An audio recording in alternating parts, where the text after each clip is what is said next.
it starts.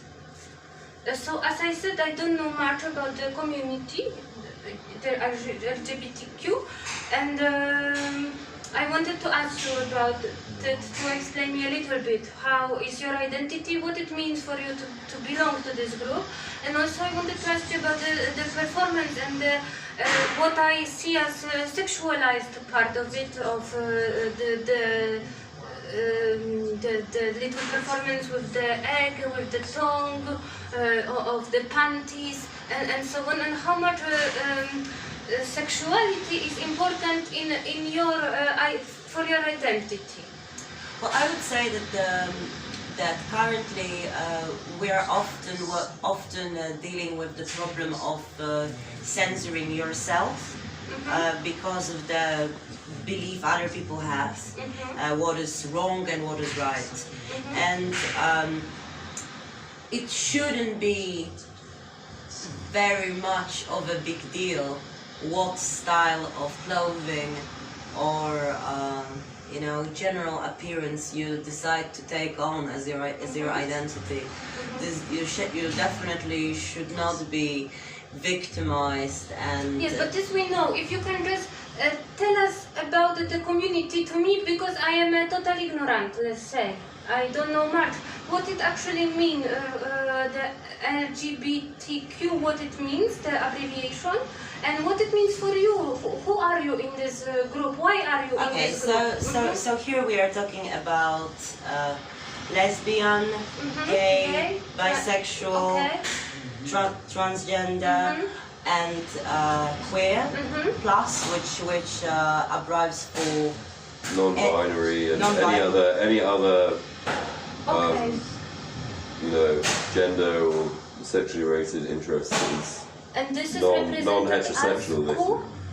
Queer. This is queer. Queer and then plus because plus applies for all the rest. Okay. And who are you in this group? I mean, I'd say I'm queer. You are queer. And why? What makes you queer? I mean, for me, queer is more like it's more like a political thing to me that can be related to gender. So I mean, I'm not. I'm kind of non-binary in that sense. I'm not. I don't really. For me personally, I'm not that interested in ascribing to any generic form of gender at all. But I think also the queerness it's about a kind of resistance, like a kind of political resistance to what is accepted in society, or like what is accepted by tradition.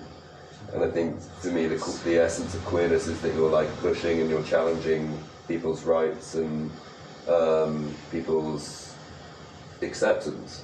That's like kind of what being queer is, and supporting minority groups basically. And for me, let's say, what I really believe in being queer is that regardless of gender, whether it's binary, man, woman, or neither man or woman, here we're talking about the plus. I do not believe that you fall in love or have certain emotions because of a gender, but I do believe that you have those feelings towards a person regardless of their identity. And there's definitely this lack of this distinction and this pure idea of identity of a person itself, rather than having all of this categorization. I think it's unnecessary, and it's a very... But it's for reproduction a lot, because I mean, it's normal that it has a reproductive purpose to get with the opposite sex. So for the society, it's practical to be with to have this kind of relationship accepted, let's say, or how do you think? I mean, it depends how you define practical. I don't think there's like, there's nothing stopping people of the same sex having the same dynamics of family and upbringing and children. But you cannot reproduce man with man or woman with a woman. Well, I mean, you can have like surrogates, you can like Yes, adopt. but it's very complicated. Well, I mean, it's like, I mean, it's complicated, but it's getting better. I don't think there's any, you know, evidence to show that a child brought up by like a heterosexual person is in any better position or any more stable or reliable than anything else. You know, I think it's like a very old-fashioned concept. And you prefer not to talk about your personal experience in why, apart from belief that you believe society shouldn't be so strictly divided, would you like to tell us more from your experience, how you see the world, the people, the sex, the gender, and so on? How you? I mean, if you think of my experience, let's say with my partners, then I've definitely had partners with both of the conventional binary genders, who are identifying female and male, but then here I'm talking about some long-term partners, as well as I've had experiences with people who are not identifying themselves from the original gender they were born in. Here they were, for example, not a cis female, but identifying as a female currently. So, given this spectrum of people, I reckon that with each of this person, I have developed a relationship which definitely proved that I do not, that the idea of, as you were just mentioning, a future possibility of reproduction would be the last thing that I would actually, you know, consider to be important in engaging in such relationship or such relation in general. And Alex, you? I mean, I've never. Yeah, I mean, as like Alex was saying earlier, it's like, you know, it's about like the person in front of you. It's a lot like a person in front of you? No, it's about the person in front of you. Okay. Not really about their, you know, their gender, their social background. You know, I think it's about looking for kind of more in people that, and being open to the idea that you can change. You know, and that the people around you can change, and you shouldn't be scared to express that or show your acceptance of somebody else's change.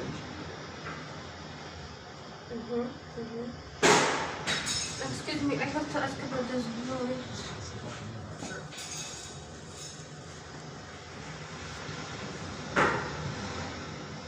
And how you feel with this massage? Yeah, it's nice.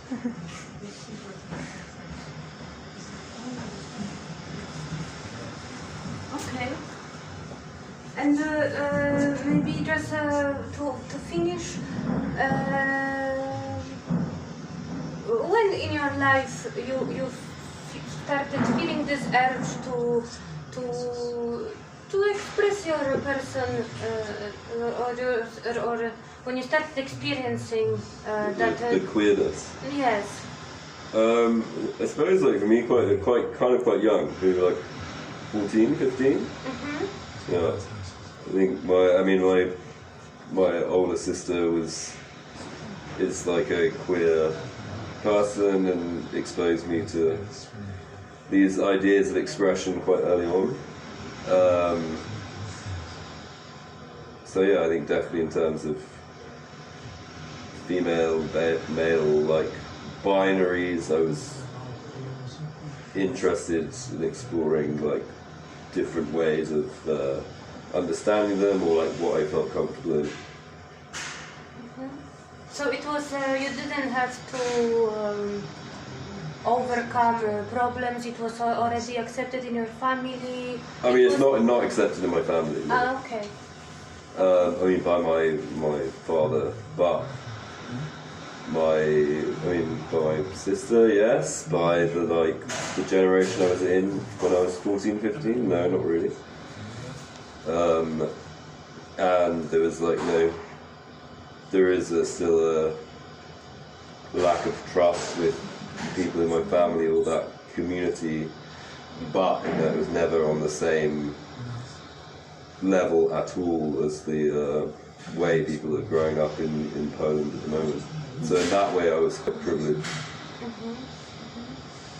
And for you, Ola, coming from Poland, how was it? Well, I've definitely experienced as much as in Poland, but also when I moved to Amsterdam, aged 17 or 18. Here I think I majorly opened up to queerness and have been involved more into the activism of it, and understood it fully and propagated it. So for me, I would say I would also majorly have the perspective of a Western country, which was Amsterdam. But before you moved to Amsterdam, you didn't explore?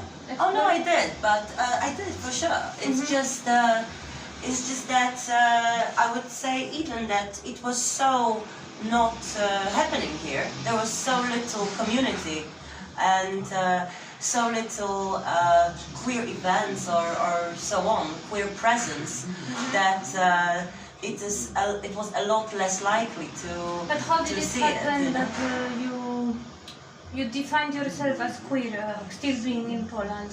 How did it happen in this very because I knew absolutely, because I knew from the very young age that I was also interested in girls. And you weren't ashamed, you didn't try to suppress it? No, I don't think I was trying to suppress it, but then once again, I think that I am coming from quite an open-minded background in terms of my family, who would not consider being queer anything wrong. And this is a privilege, because this is not a common situation, and this is not the usual situation in Poland. So, and I think that's kind of one of the most maybe heartbreaking things about the research we've been doing here is, yes, maybe if you're in a bigger city with a slightly left-wing people, or you have a family who supports you, then you can make a way that could work for you. I think the really sad thing is if you're trapped in a space where it's completely unacceptable, or there's not even any role models within your community to advise you or give you support. I think it's a really trialing, horrible thing. So being and people shouldn't be forced to move away from somewhere because of their identity or their sexuality, basically. I also think that in general, let's say gay relationships in Poland are widely regarded worse than, let's say, lesbian relationships in Poland. Okay. I would say that the society has a much more violent reaction towards, let's say, seeing two men together in an intimate situation. That's for sure. But Alexei, in bigger city is. It depends which bigger city you're in. Definitely in Gdynia. I don't really see a massive presence of LGBTQ people on the street. It's not that I walk on the street and I can see one or another couple. Not at all. But then you also don't feel intimidated here. Yeah, I don't feel intimidated. I don't feel intimidated because. But on the other hand, I've definitely experienced some discrimination purely because of my looks, even, So. Because you don't have long hair, you mean? Yeah. And already here, I experienced some very derogatory comments on me just because of this. So I reckon to put yourself in a situation when it will be not me, but it will be two men walking hand by hand on the street, they will definitely experience this and something worse. So let's say in London, it would be very rare for someone to even notice me walking by. Yes. To even look after me. So that's different. But about these big cities, you know, it's maybe the case that in big cities there is more chance for LGBTQ people to be present and to be known. In a smaller city, when there is, let's say, only one person or two people, it is a lot harder to reach out for understanding and any help, any support within this. Okay, maybe just to finish, last question. This exhibition where I will show the video, perhaps, is in a ex-sauna for gay people. And there was a jacuzzi with mirrors above. There was a corridor with glory holes. There was some relaxation room, I think movie room, and a sauna. And I think from 80s till 2016, gay people were going there to have sex mainly, anonymous sex as well. And I think there were two venues like this in Groningen. Now they are both closed. I read because on one hand from hygiene, on another because people can meet through online application, you know. So I wanted to ask you first of all if you've ever been to such a venue. I've been to some in London, but likewise in London, like a lot of the older ones are getting shut down. But I mean, I think if you're asking about this idea of like sexuality within and like the practice of sex in LGBTQ communities, I think, you know, it is, you have to understand that these communities were like persecuted for a long history of time. So there is, you know, people are still forming, still understanding, still experimenting with their sexual identity, and a very important part of this expression is to be kind of, for some people, more open with it and more less hidden. So I think these spaces, whether it is like a physical space or an online space, where people can be expressive about what they desire or what they're comfortable with or how they like to have sex or have sexual partners, it's like a very important thing to have.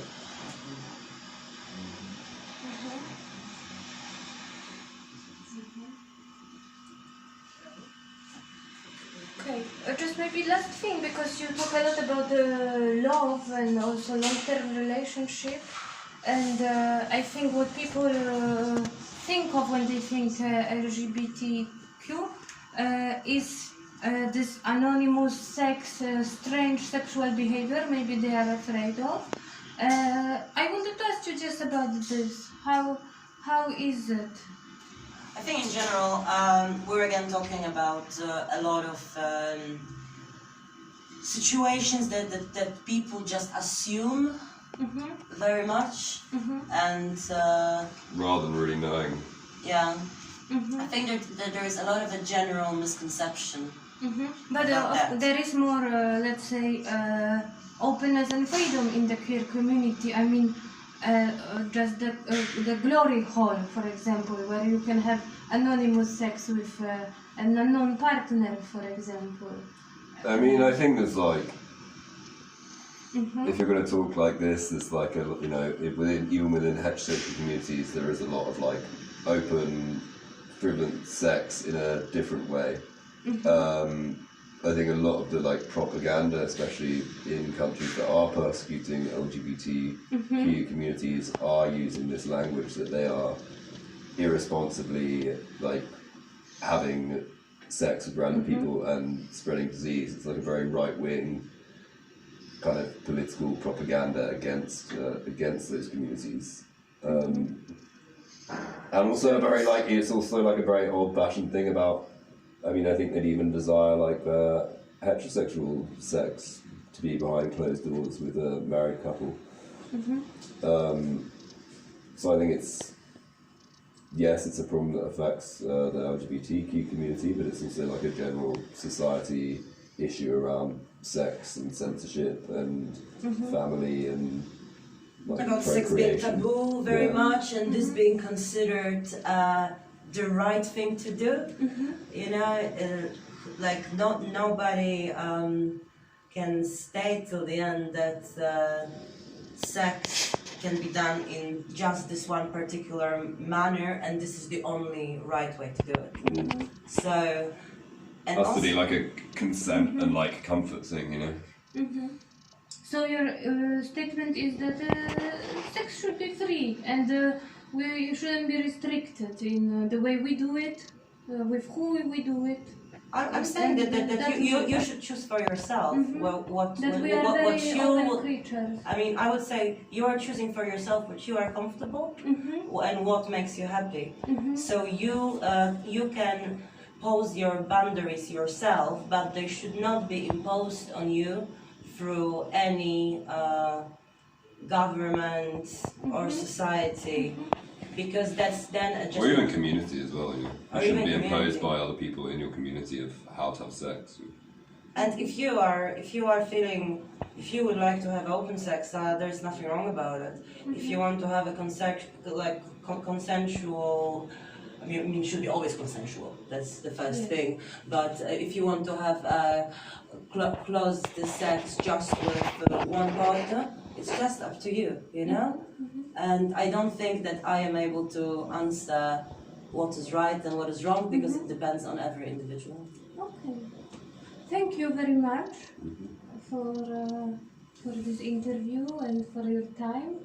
And I hope you enjoyed the massage a little. Yeah, I couldn't Thank you. focus so much because it's two things at one time.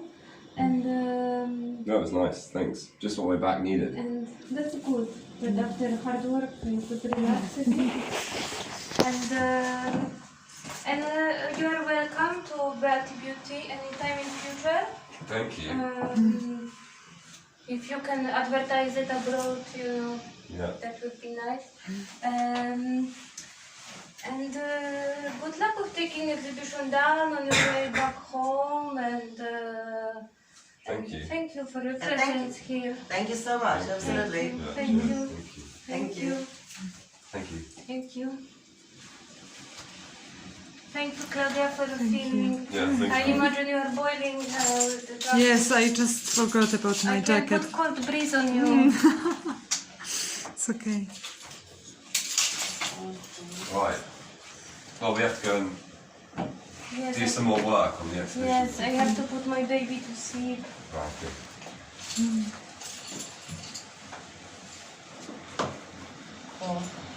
Cool. Cool. Is the sauce is there?